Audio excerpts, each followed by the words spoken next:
Gary, thanks for the invitation today to Prima Power. It's good to learn a little bit more about the company, which we'll do in due course. But firstly, let's talk about this product behind us here. Can you tell us a little bit about this model of press brake that we have? Okay, so this is one of our Servo electric press brakes. This is actually our 1050 kilonewton 3.1 metre machine. It's based on an O-frame design, which is common for all of our Servo electric press brakes. The reason being is that we have servo drives and we have a belt and pulley system inside the machine, much more force, even force distribution over the width of the machine.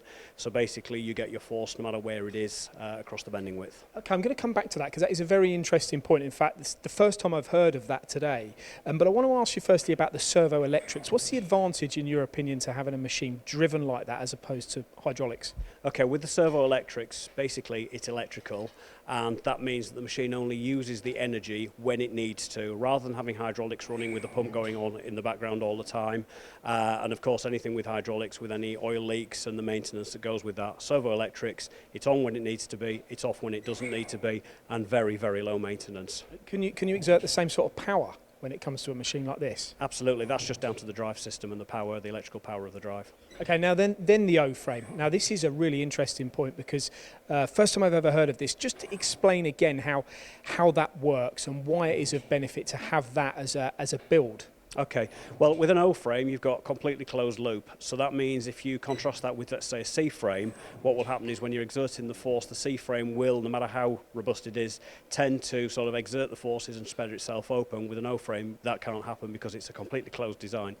Okay, and with that O-frame then, is there any disadvantage to having that over what they'd class as a C-frame? Is it bigger, is it heavier, is it to take up more space, or...? No, I mean the only difference is with it is that you've got closed off ends at either side of it, but obviously we build the machine around the maximum length anyway, so the O-frame design that we have allows itself for the full bending width of the machine to be incorporated within that. Now we see this machine behind us, which I'm assuming is about a 3 metre length.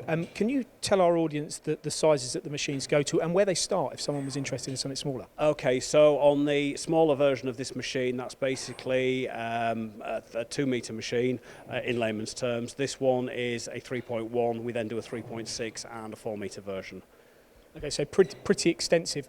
Now, tell me a little bit about your control, because touchscreen controls these days are becoming even more popular and important as well, to be able to manipulate as you go. You offer that too? Yeah, absolutely. It's touchscreen control, as you can see there. It's also got graphical representation on it, so when the operator is using the machine, he can see which the next bending stage is. Just by looking at the screen, he can tell how to present the parts of the tools and then effect the bend. And when you're doing the bend, it's always important to make sure you get a correct product off. One of the things we hear a lot about is the bend angle. What do you do in order to preserve precision on your range? Okay, so there are two elements to it. One of them is the tooling design and making sure that it's the right specification tooling for the material thickness and the bend you're trying to achieve.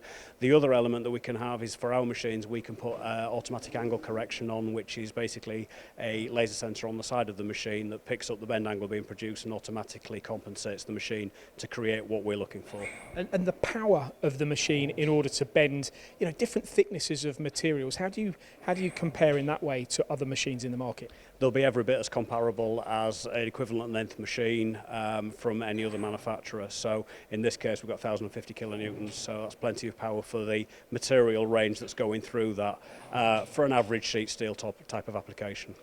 One often criticism of machinery suppliers we hear from the marketplace is the fact that people tie them into their tooling. Is that the case here with Prima as well, or is there options on different tooling manufacturers for your machines? So with the tooling configuration we've got, there are two basic standards that you can follow, Vela or European style.